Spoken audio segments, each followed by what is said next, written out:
Alors on a pu tester sur le stand Nintendo le fameux Nintendo Land qui est une compilation de mini-jeux et qui s'apparente finalement au Wii Sports de la console. Et d'ailleurs selon les premières informations qu'on a pu récolter, le jeu devrait être fourni en bundle avec la machine comme ce fut le cas pour Wii Sports. Et puis vous allez comprendre pourquoi, parce que c'est une compilation de mini-jeux qui est certes assez attractive et qui fonctionne bien, mais qui est quand même très simpliste pour être vendu. En tout cas, c'est une bonne façon de se rendre compte des possibilités, on va dire, du gamepad.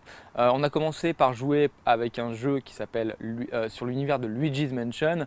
Donc pendant que trois joueurs tenaient la Wiimote et dirigeaient des personnages en fait dans des couloirs avec une vue de dessus, moi j'avais avec la tablette un fantôme et donc les autres ne me voyaient pas forcément, ils sentaient juste vibrer en fait quand j'arrivais près d'eux. Donc le but étant de les contourner et puis d'arriver pour ensuite les choper.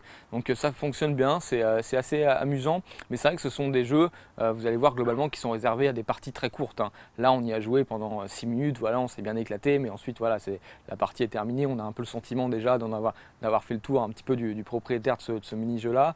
On s'est ensuite tourné vers un mini-jeu sur l'univers de Zelda, où là, chacun des participants avec la Wiimote, donc ça se joue toujours partagé entre Wiimote et tablette, donc avec une tablette.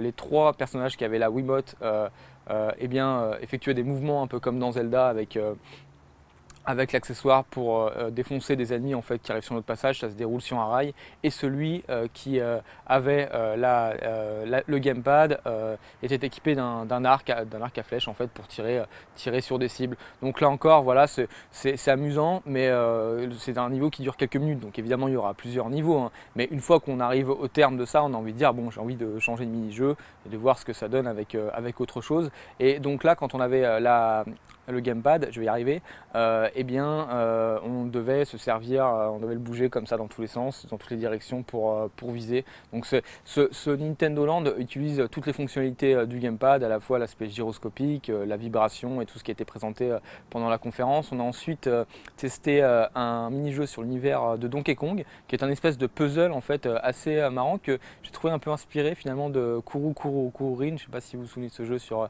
Game Boy Advance, où on doit la tablette, là c'est la gyroscopie, donc la tourner pour évoluer donc au travers d'un puzzle.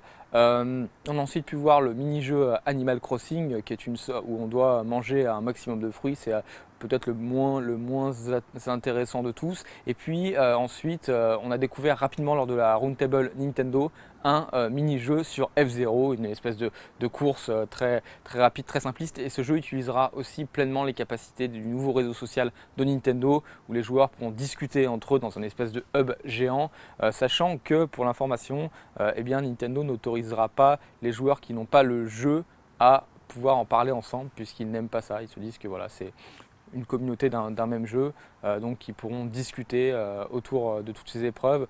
Donc je le répète, visiblement ce sera un jeu qui sera donné avec la console, et c'est quand même important de le préciser.